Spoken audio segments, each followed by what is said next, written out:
Welcome to the Cage Corner Podcast, the podcast journey through the filmography of the great Nicolas Cage. I am your host, Captain Nostalgia, and I am joined by Victims and Villains alumni, part-time poet, semi-farmer right now. Whoa, hey. Mr. Micah Kimber. Hello. I was a farmer for 4 months. You should know that. I was a real farmer for 4 months. That's a part of my life. Josh makes the comment because I'm wearing overalls today. He always, no matter what I wear, he always gives me this look. And I warned him, before I came over, I texted him, I was like, hey, since you're always going to look at me like this, I'm going to wear something comfortable. And I came over with overalls, and he said it's not what he expected. But anyway, here we are. Yeah, because most times when someone's like, comfort, I'm thinking, okay, sweatpants. I'm basically not wearing pants right now, Josh. I guess that is true. It's like that weird, loophole. If you guys are new to our show, our Nicolas Cage podcast is unique in that we are a spinoff from the Victims and Villains podcast and nonprofit, a podcast that is dedicated to educating and engaging listeners on mental health awareness through through pop culture. Yep. I will change that in post. If you guys are new to our show, we are a little bit different than your average Nicolas Cage podcast. And basically, we are a spinoff from the show Victims and Villains. If you guys don't know what that is, we'll leave a link in the show notes below. But all of our movies that we cover on this podcast are brought to you guys by our wonderful patrons. So for as little as $5 a month, that's right, the one cup of coffee at Starbucks, you guys can help us get mental health resources into schools and conventions alike. I said mental health resources, right? I think you did, yeah. Let me do that again. Okay. For as little as $5 a month, you guys can help us get mental health resources into schools and conventions. And we'll do whatever Nicolas Cage movie you want. Because we're on this trajectory to cover every Nicolas Cage movie ever. Everyone. So I have a question, actually, regarding that. This is a little off topic from what we're talking about today. Does that include things like SNL specials? Or is it specifically movies, or is it going to be TV shows, or what? Because the first thing he was ever in was the pilot for a TV show that never aired, and I mean it'd be cool to do that, but it might be hard to find. And tell you what, if you find it, we'll cover it, and we might not be spending a whole episode on it. Sure, okay, but we'll cover it. Victims is planning to obviously cover the Tiger King show when it comes out next year. Okay. We're obviously going to be doing the history of swear words that he's going to be doing in January.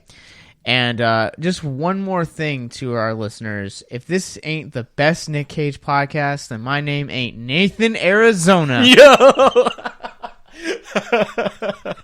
I had to find some way to throw that joke in there. We're talking about Raising Arizona on this episode of the Cage Corner podcast. And this was your pick. Yeah. I mean, I honestly, I am a $5 tier patron, and I've picked quite a few of the last movies we've done. But yeah, so my wife introduced this movie to me a few months ago. We're tape heads. We collect VHS tapes, and she had this on tape. Is that the technical term for yeah, tape head. Okay. Yeah. And so she had this on tape. So I was like, hey, Josh, I want to do this movie, and I want, would you watch it on tape with me? So this is the first... Hey, okay, so two things real quick. This is the first video on VHS movie, Victims and Villains of any sort, whether that's Victims and Villains, Reborn and Remembered, PS Midnight Cast, Cage Corner Podcast, Coffee and Conversations, Hope After Dark, any of those shows. We've never prepped doing anything with VHS. It's always physical, Blu-rays, DVDs, or streaming. Yeah. So this was a first for me. This was awesome. Yeah. So, and I explained to Josh before we began, before we watched it, I was like, you know how some movies just they look dirty and it's just part of the film, whether it's your Mad Max kind of movies or stuff like that, where it just looks grimy, and it is it is the aesthetic of the film. And he was like, yeah. And I was like, I feel like for many, many movies, the VHS format, at least, even outside of the nostalgic factor, which has like a really, really solid basis for a lot of people. But I feel like the format of VHS and the quality or lack thereof, if you will, like really kind of adds to that like motif, that aesthetic. Yeah, so it's weird because I have friends that are like, they have to have like the latest technology, Sure. 4K, 8K, Oof. you know. That's the next direction that we're moving into is 8K. Yeah. And Wow. I still collect DVDs. I have Blu-rays. I have friends that are like strictly like, I'm just gonna collect digitals. And then I have friends like you and Emma that are like, we're just gonna collect VHSs. Yeah. And I love that, like all of that kind of stuff. And I would eventually like to get into collecting VHSs. Sure. Still trying to talk my wife into that. Yeah. Yeah. I mean, I started because of my wife, so there's that. But yeah, we, like Emma and I both are, and this may be a little off topic, and it's a worthwhile topic. It's fun. But we don't have internet. We're very, very aggressively pro physical media. And there's a lot of like philosophy and stuff that kind of goes into that, but that's where we sit. Man, I would love to like just hear that philosophy on like a Patreon episode. I think that would be awesome. Okay. To just kind of explore that in a Patreon episode. Sure. So Raising Arizona, I think this was actually a first for me, seeing it all the way through. Okay. I've seen like bits and pieces of it, and so sitting down and actually watching this from start to finish, this was a first. Yeah, okay. And gonna say didn't hate it. Okay. But I also kind of like didn't like it. It lands very lukewarm for me. Okay, sure. And I think that's more a Coen Brothers thing than it actually is. Really? Like movie a Nick itself. Cage. Oh, okay. So Nicolas Cage as well. Yeah. Yeah. Running with the Devil was the worst one we've seen so far in the Cage Corner podcast. It's one of his newer not ones. Not Jiu-Jitsu? Wasn't that Jiu-Jitsu? Jiu-Jitsu, yeah, sorry. Jiu-Jitsu actually was a Patreon episode. But oh, yeah. okay. Yeah, Jiu-Jitsu was pretty bad.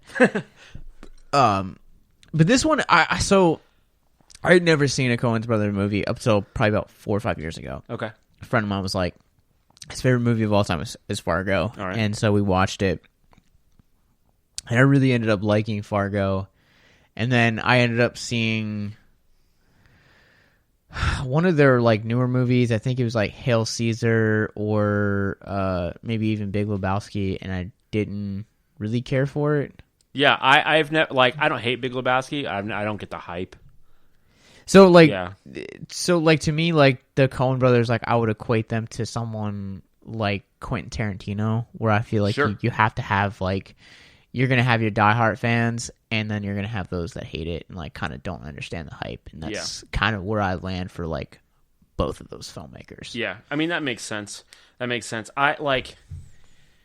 am not like a diehard Coen Brothers fan. I think that it goes without saying that they are very good at what they do. You don't have to like what they do, but what they do, they excel at. But I also will say that like Oh Brother, Where Art Thou was probably my top 10 favorite films. That's fair. And that's Coen Brothers. It's my favorite soundtrack. That movie. Yes, the overalls are kind of a thing.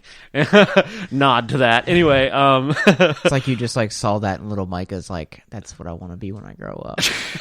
Overalls. But yeah, so I don't really like. I like to tell people, yeah, this is a Coen Brothers film because that really kind of does a lot for a lot of people. But yeah, I'm kind of with you. It's like that doesn't really do a ton for me. It's just kind of a fun fact, and it's it's a really early Nicolas Cage film. Yeah, which sort of adds to it's just really interesting. So it's interesting to me the way that this film is staged and blocked as a film, because overall I never felt like it felt like a Coen Brothers movie, right? Except for a few parts. Yeah. The scene where it's an over-exaggerated chase scene where we'll just call it the Huggy Heist. Yeah, there you go. I thought that felt very like Coen Brothers to me. And, like there would be like some like dialogue exchange that I could feel like, okay, this feels like a Coen Brothers movie. Yeah, so there are a couple parts. That part for sure. The last kind of chase, like epic battle with the what's his name? The writer guy. I always forget his name. So like that felt very Coen Brothers, and a lot of, like you said, the dialogue. There were just so many parts of the movie where it was. How could you forget the name of Leonard Smalls? Leonard Smalls, that's right. My Smalls. My friends call me Lenny, but I don't have any. Friends. Yeah. So like, but also like Nicolas Cage's character, and then John Goodman's character as well. They're like, you can tell they're kind of like rough and tumble, like Westerner dudes with probably like no formal education at all, but for almost no reason, they're like sentence structure and vocabulary is just off the wall good sometimes, and that's very, very Coen Brothers. Like where characters that shouldn't say certain things just do, like he's bona fide, like little kids and stuff, like that. That's kind of like a Coen Brothers thing. But yeah, I'd say you're right. It doesn't have all the tropes. So, and that's one thing that I really appreciated about it, and also too, I love going back to like watch these early Nicolas Cage movies because people just. Right now, I think you say Nicolas Cage, and they just imagine that we were talking about Vampire's Kiss before we started. Yeah. And that alphabet scene, A B C D, yeah, like that. There's that scene from like Mandy where he's in the bathroom after his wife's been killed, and like he's like freaking out. Like, oh God, I love that scene. But that's like holy crap. Those like Nick Cage isms. Oh. Like you say Nicolas Cage, that's what people automatically go to. Either that or National Treasure, which is okay, but it's not like it's a fantastic movie. It's not a fantastic example of Nick Cage. No, and so I've enjoyed the last couple of months going back and like watching something like Moonstruck and here at Raising Arizona, because it shows a completely different side of Nicolas Cage, for sure. And I treasure those sides of Nicolas Cage. I think out of everything that we've covered this year, Nicolas Cage wise, adaptation has been my favorite. Wild, dude. I love Nicolas Cage. That's in that so movie. Funny. It was a really good movie. It was a really good Nicolas Cage movie, especially. Like he carried the crap out of that one. Yeah, brother. Yeah, bro. So good. Nicholas, it was Donald, right? Yeah. Donald's my spirit animal. Yeah, that's right. You Even said that 6 months later, Donald's still my spirit animal. I'm the kind of guy that I like at work. I just call everyone bro. Like it doesn't matter your gender, you're a bro. Bro. Except for my wife. My wife gets offended when I say bro. Fair enough. But I want to kind of get the negative stuff about like what I didn't like. Okay. Particularly, you want to get that out of the way? All right. First off, I just have to say, I will actually let's take a quick commercial break real quick. We'll be right back after these messages. Welcome back to the Cage Corner podcast, and we're gonna get into the stuff that we didn't like about Raising Arizona first, and then kind of talk about why it's such a highlight in the career of Nicolas Cage. Mm-hmm. And I think we're both in agreement the weakest point of this movie are Gail and Evelyn. Or Evelyn, however you say his name. Yeah, the two like guys jailbirds. Yeah. Like, what did they bring to this movie? They don't bring much. Like they bring a subplot. I think the only thing they really facilitate is like I guess part of the chase toward the end with Leonard Smalls. Because they like get the baby out of the house and it becomes this crazy wild thing. But I think I would have rather seen Leonard Smalls like somehow, because he's kind of mystical, like somehow find them in their trailer and then directly take the baby from them, and then they have to chase Leonard Smalls directly. That would have been a lot better. I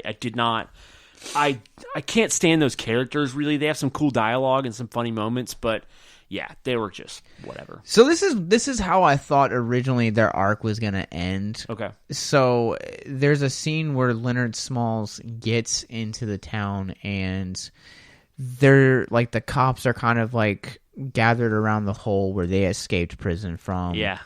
And that's kind of our first like real life introduction of Leonard Smalls, because he gets introduced during a dream sequence for the Nicolas Cage character.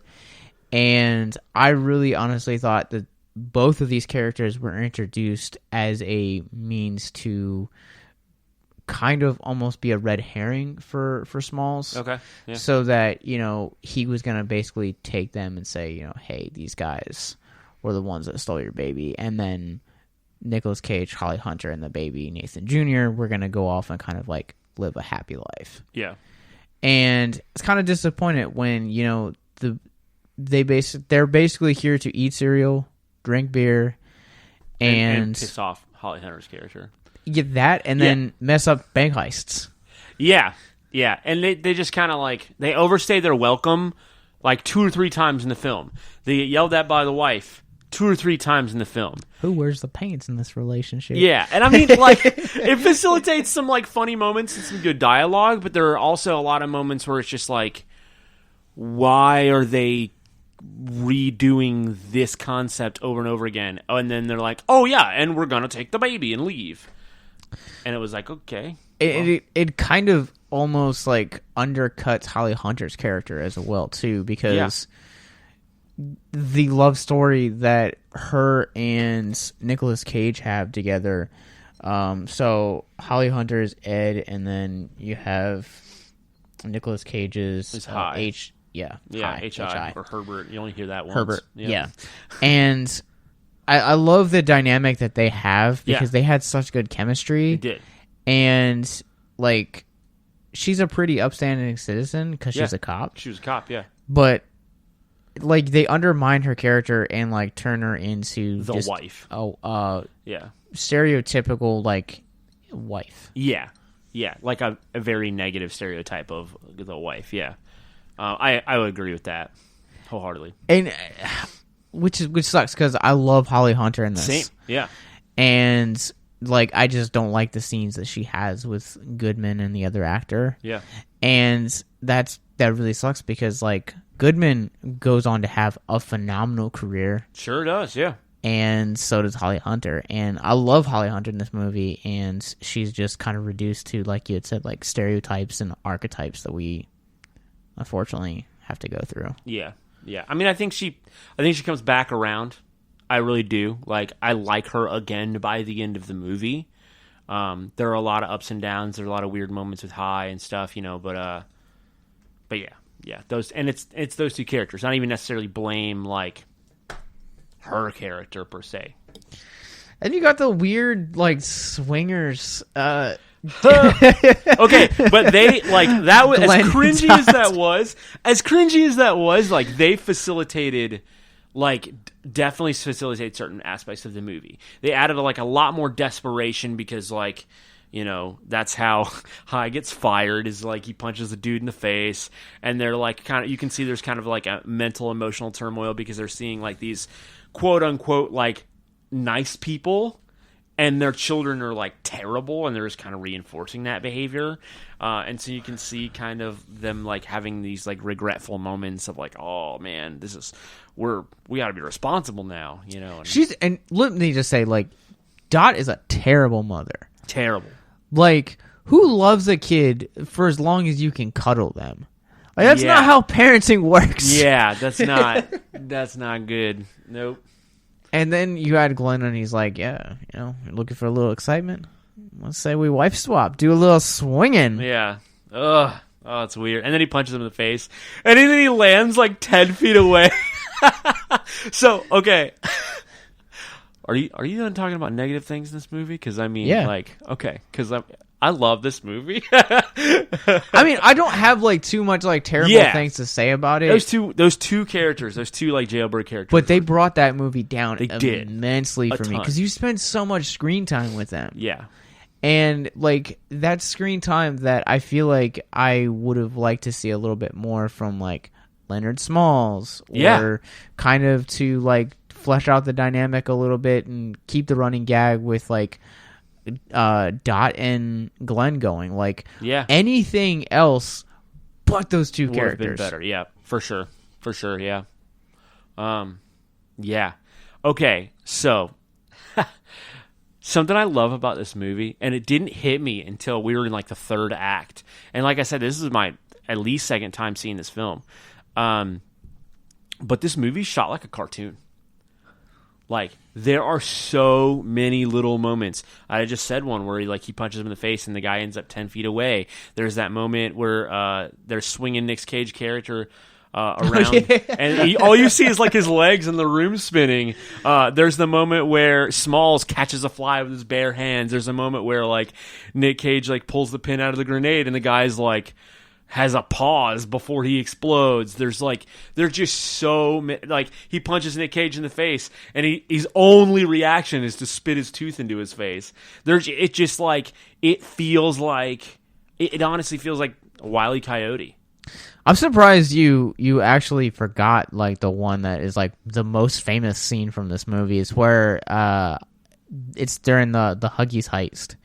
And he gets back in the car, and he's like, "Thank you, honey." And Ed just like upper decks him. Yeah. And he's just like kind of like his eyes like almost like roll back into his head for a brief second, and then he just like continues the conversation. But I agree, like this movie is very much kind of like a cartoon, like something that you would see in like Merry Melodies. It's the way that the characters interact with each other and like how violence is portrayed.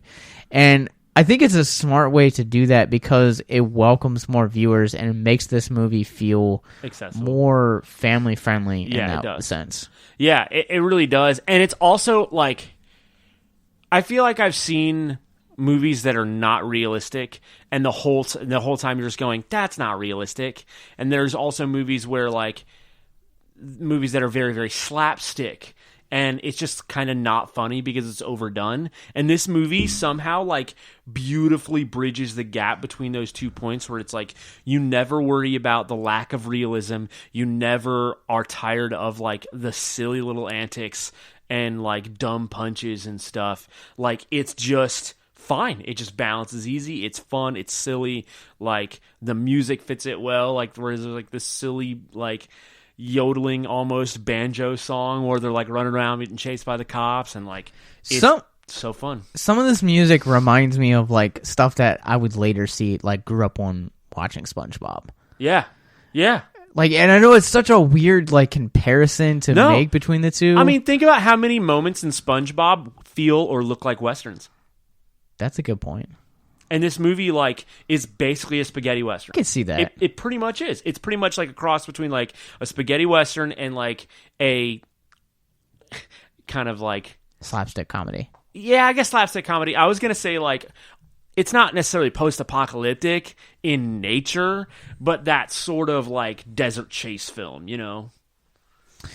Yeah, I could see that. Yeah. And so... one of the things that I feel like makes this movie so strong is kind of the chemistry and the relationship between H.I. and Ed. Yeah. Like, so this movie opens up with the longest prologue in film history. Like, it's like a 10-minute to, it's like a 20-minute intro scene before you actually get to the opening credits. Yeah. It's so great. It's so funny. He goes to jail like 3 times. He proposes, like, all this stuff happens. They find out that they're barren. They decide to steal a baby, and then Raising Arizona. Yeah, I honestly was like, okay, cool. Like, there's no opening credits. Like, not that there needs to be opening credits, right? Especially in westerns. Yeah, but it's like then it hits you. It's like Raising Arizona. It's like, man, I thought we were further into this movie than we were. Not to complain or say that like this movie felt like it dragged. It didn't. No. Jailbirds dragged. Okay, just, yeah. Just but throwing them out there. I'm going to stop bringing them up. Please. It sucks because I love John Goodman. Yeah, I freaking love John Goodman. Is But no, I think that the relationship and the dynamic between them and like how like Nicolas Cage like almost has this like adrenaline addiction. Yeah. That can only be filled by robbing the same convenience store. Yeah. And he's that one part where he's like, I started driving by convenience stores that weren't on the way home.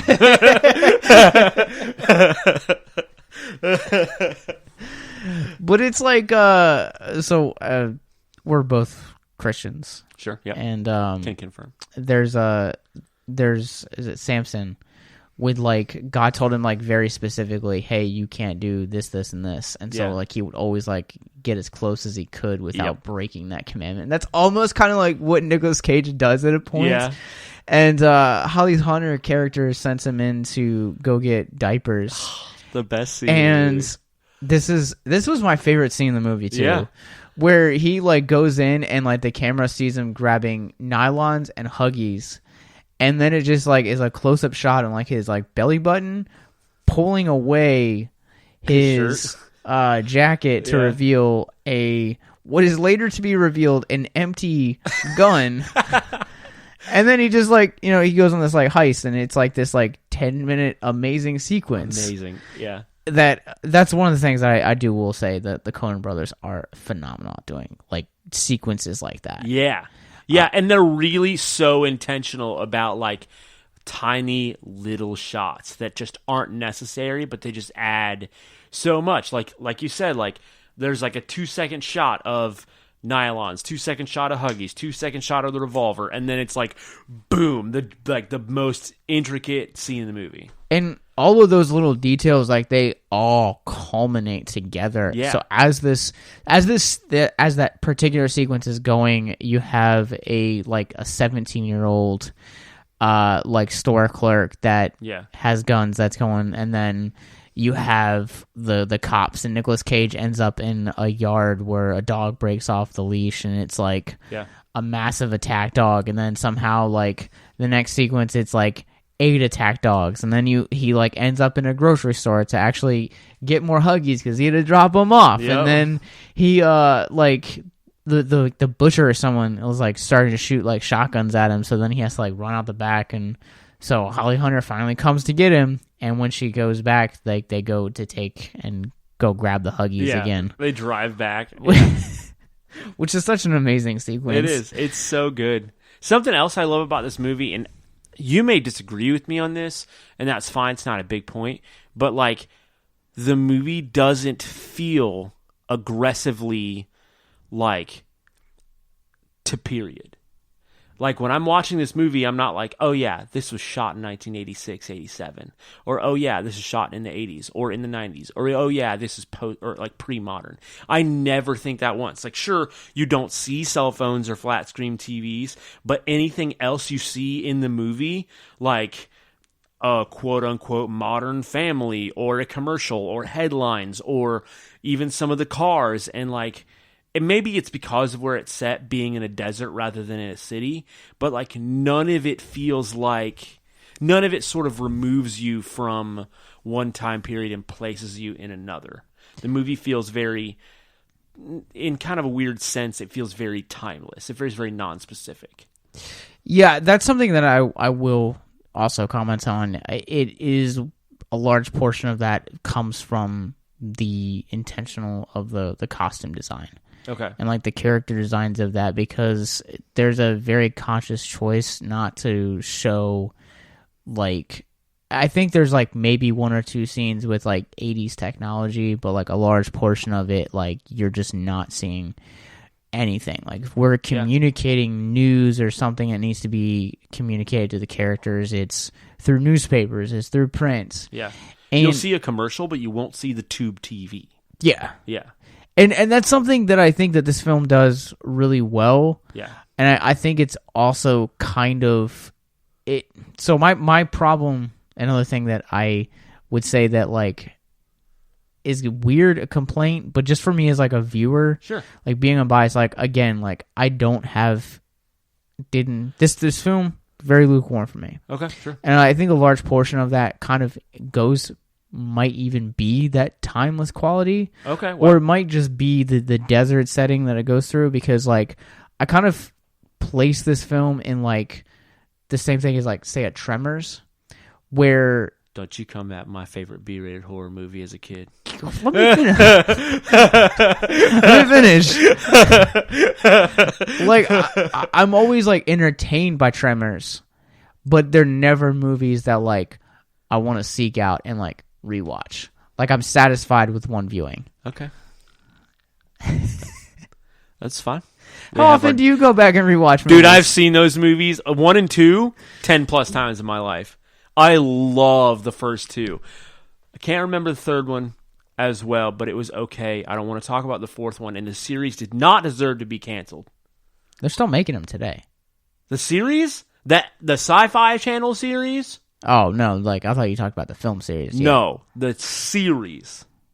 That never... Oh, no, it was good. The Kevin it was Bacon worth one? It. They never manifested. Not that one. Nope, I know what you're talking about, and that one didn't even get a pilot. No, I'm talking about like the early 2000s sci-fi Tremors series. The fact that I can't remember this... Don't make me eBay this right now, Josh. You're going to just buy it? I should probably stop using eBay as a substitute for Google.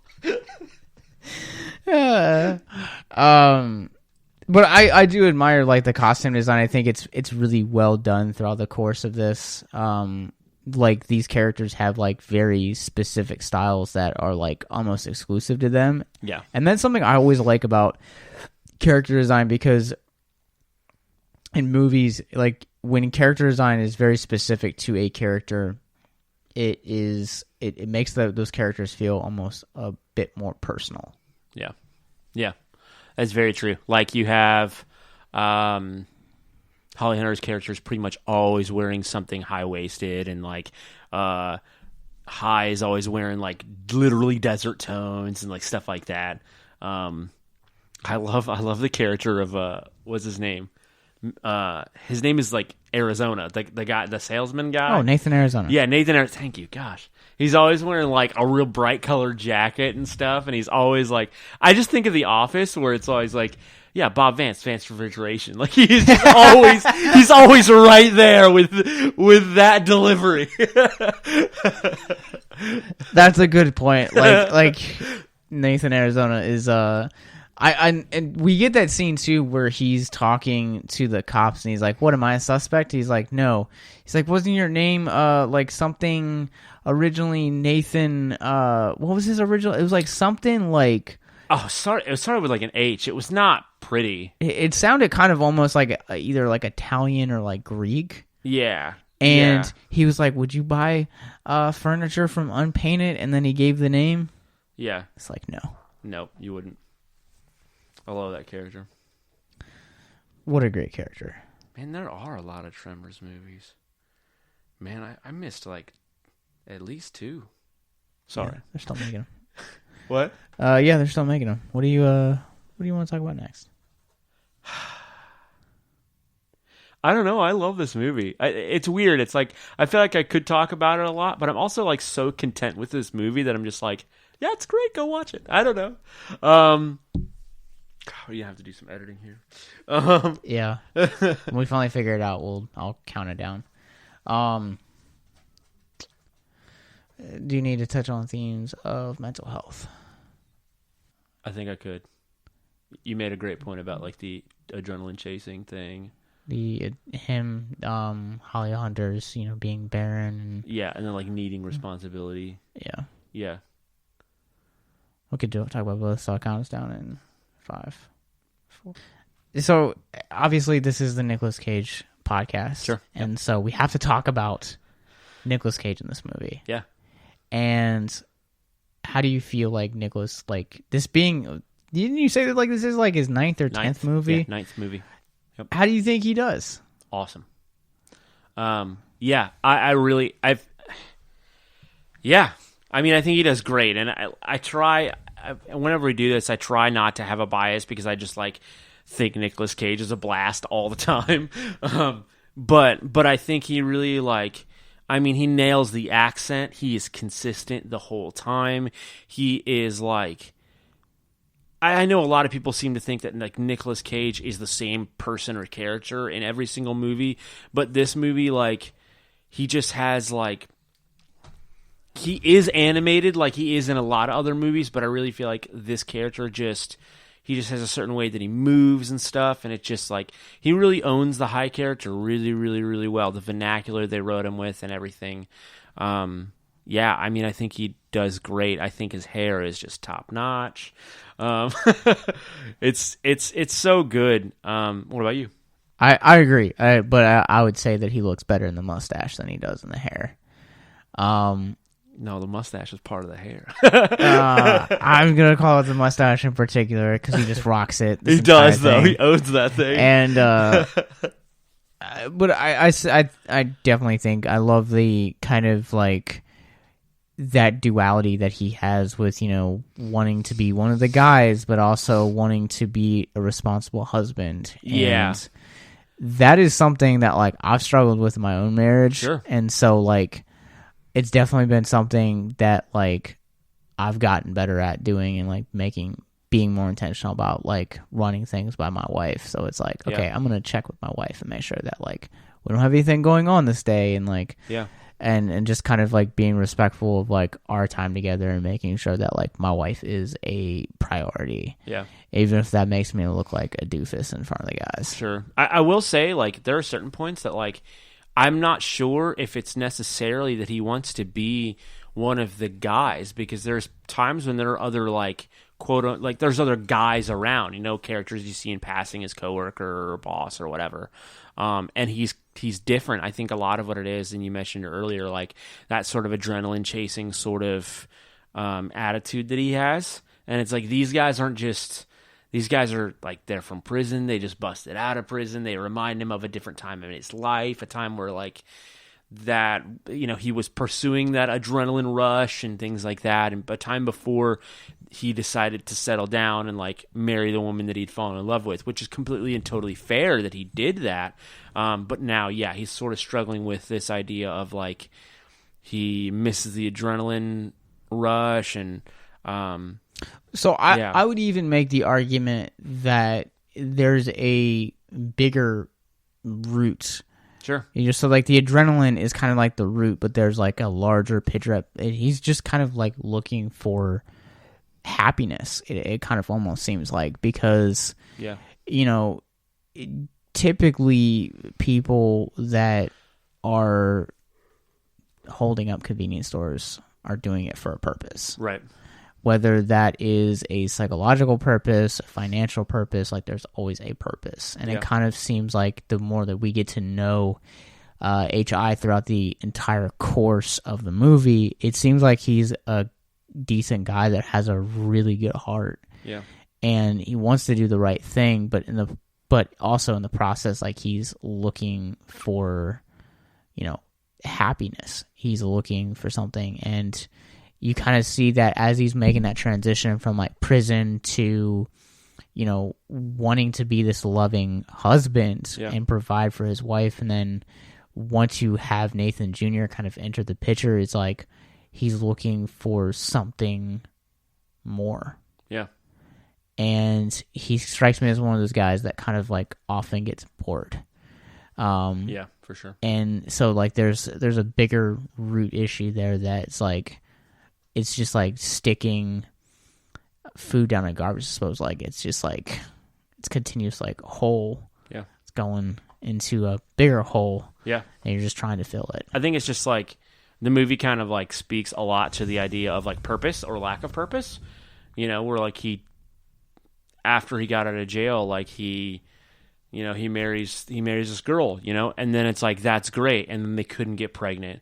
And then it's like, oh, what do we do now? And so they go and they take the baby, and it's like, all right, they've got the baby. And then it's just like they keep kind of arriving at plateaus in their life and not wanting to plateau. Kind of like you said, like chasing a high kind of thing. And it even goes with her character as well, with Ed's character. Like she just, you find out really early on that her fiance left her.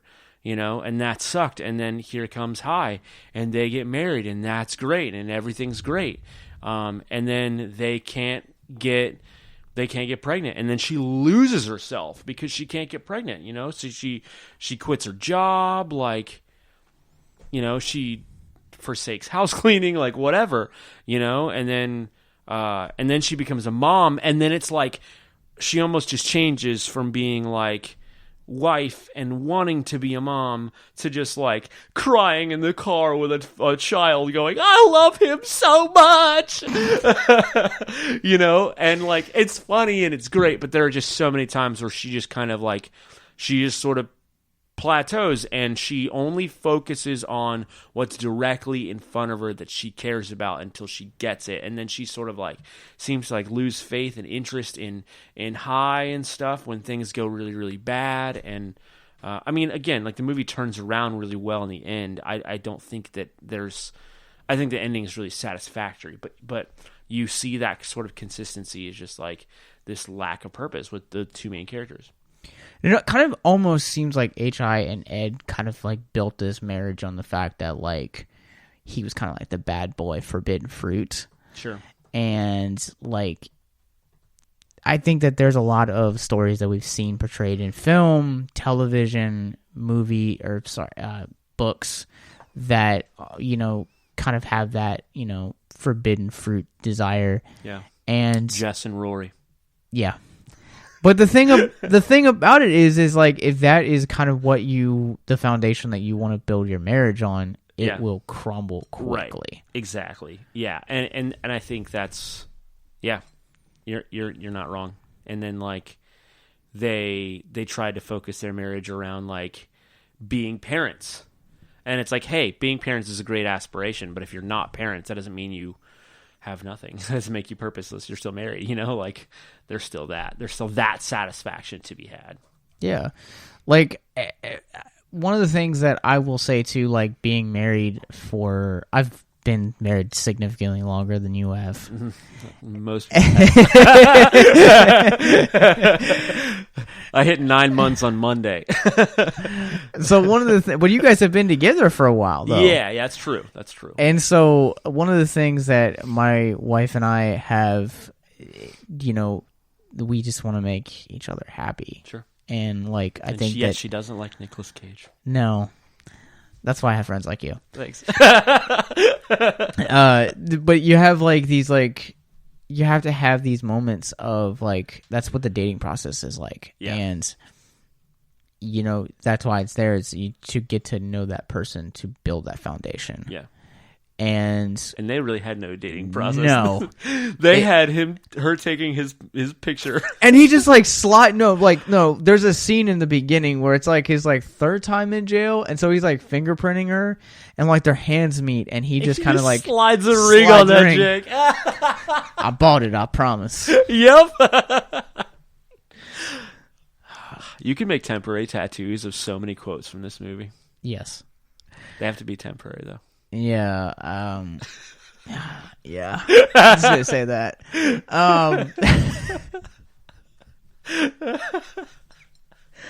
But I think that there's neither one of us can ever like speak to this. But she's part of Ed's journey throughout this film is kind of coming to the realization that she's incapable biologically of having a baby. Mm. And I think that speaks a lot to like really your mental health. Yeah. And I would love to kind of hear back from listeners that have gone through that and just kind of hear like how that impacted your mental health and just really, your sense of worth too. Sure. Yeah.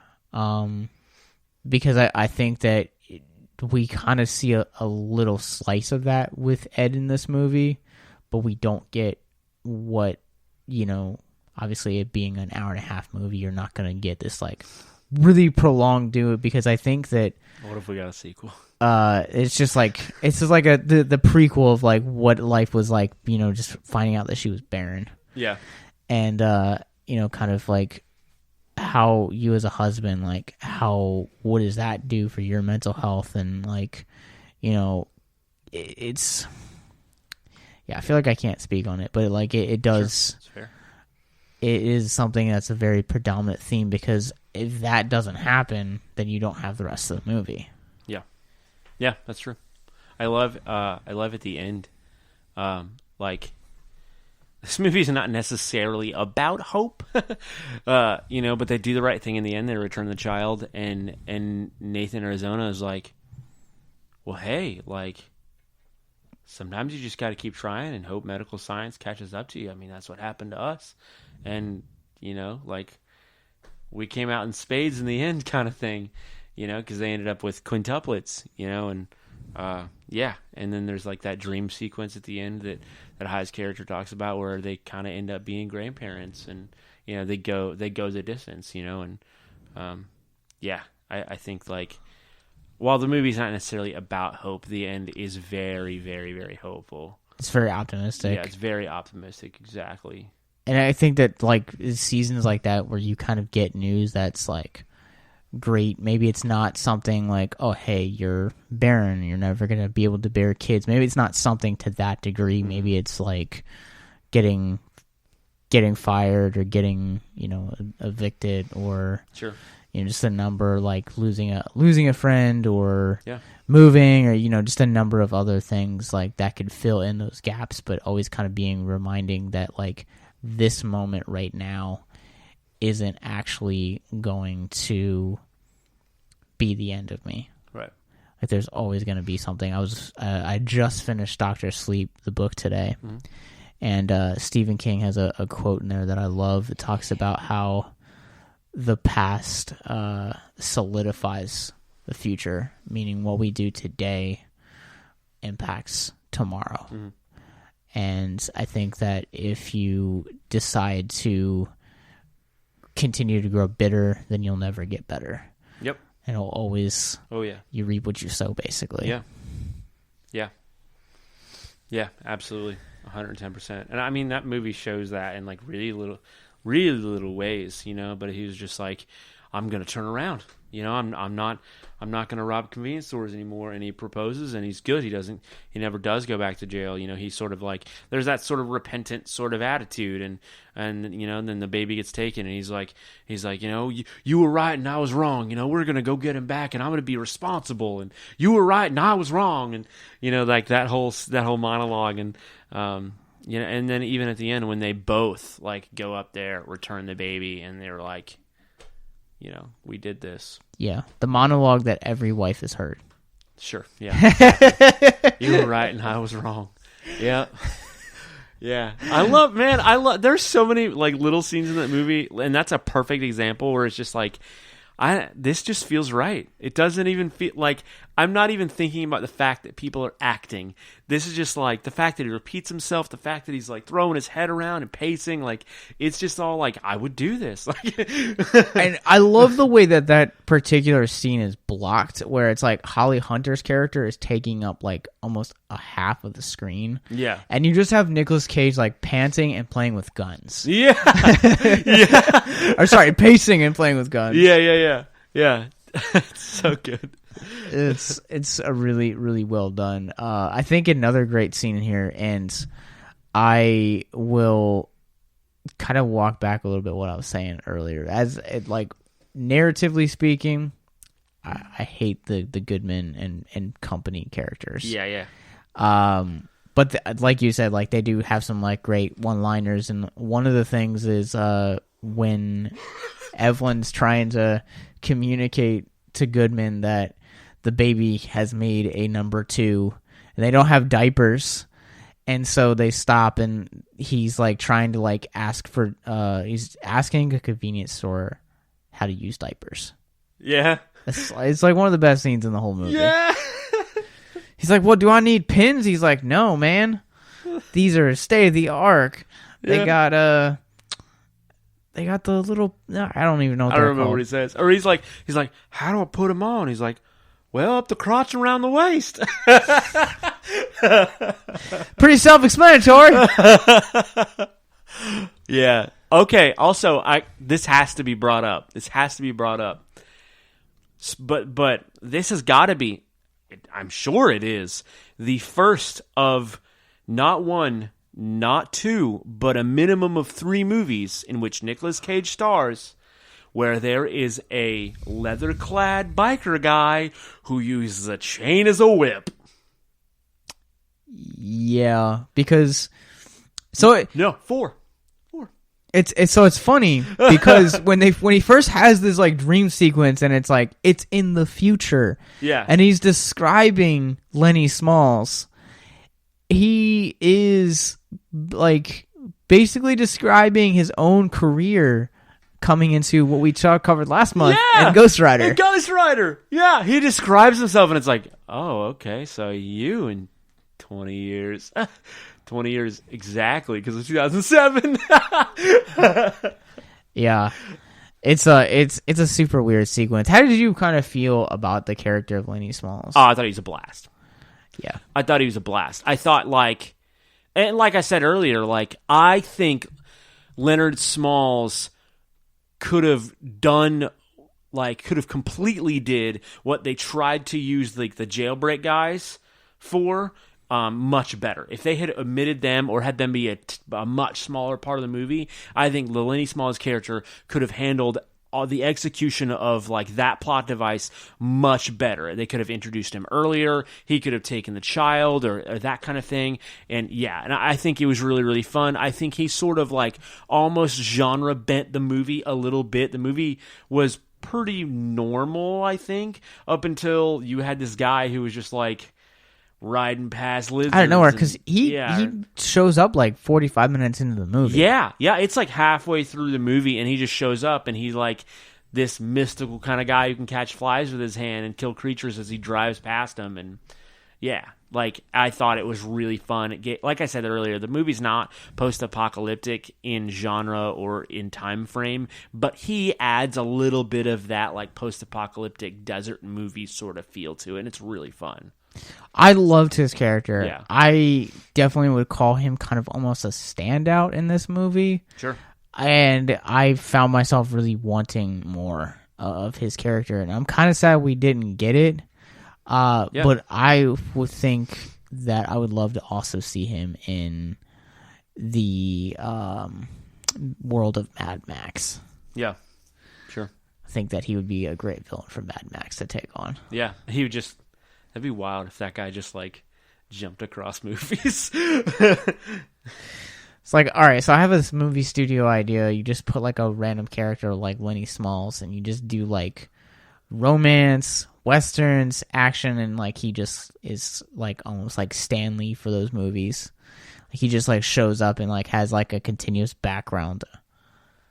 Let's go ahead and wrap this episode up on our Cage scale. 0 to 5 with halves being allowed. Where would this land for you? This is all right. So I'm always really hesitant to put something at 4 or above, because a movie has to just be amazing to be above 4. But I think this movie's a blast. I think it's a lot of fun. I like how kind of timeless it is. There are obviously low parts. But I think movies in general sometimes kind of have low parts a little bit, depending on their length or whatever. I gotta give this movie a 4, just a straight up 4. It's not amazing, but it's very good. The cinematography is a lot of fun. It's funny, but it's effective. It's a great movie. I enjoy it. So I'm gonna go a little bit lower than you. I figured you would. And just stay at a 3. Sure. Because this is the kind of movie that I feel I would never own. Right. But if someone was like, "Hey, you want to watch this?" I'd be like, "Yeah." If I was passing through, it was on TV. I'd be like, "Okay, let's just settle on this." Yeah. But this isn't a movie that I would ever go, "I need to see this again." Yeah. I'm satisfied with one viewing. Sure. But I'm open to more. Yeah. Nicolas Cage, Holly Hunter, and obviously the guy we just talked about, Tex Cobbs. Yep. All fantastic performances in here. I love the running gags of the baby being on the car and then being on the side of the road. Yeah. And how cool was the moment where they put Nathan Jr. on his bike? Yeah. Yeah, that's Like- right. He's just on the front of the bike, just chilling. And he's just like guns going off, grenades, like Yep. such a cool moment. And I think this movie is paced really well, but it is problematic in parts, and like it just, I don't know. I think those problems kind of like weighed this movie down a great deal. Sure. I get that. Yeah. Yeah. So Cool. yeah. So let us Still know. above average. Yeah, let us know what you guys think about Raising Arizona. My Facebook kind of blew up tonight when I posted on there that we were doing this for the podcast. Everyone was like, "Yeah, cool, awesome." So yeah, I'm excited that we did this one. I love kind of seeing the diversity that Nicolas Cage has. Oh yeah. So where can people find you online?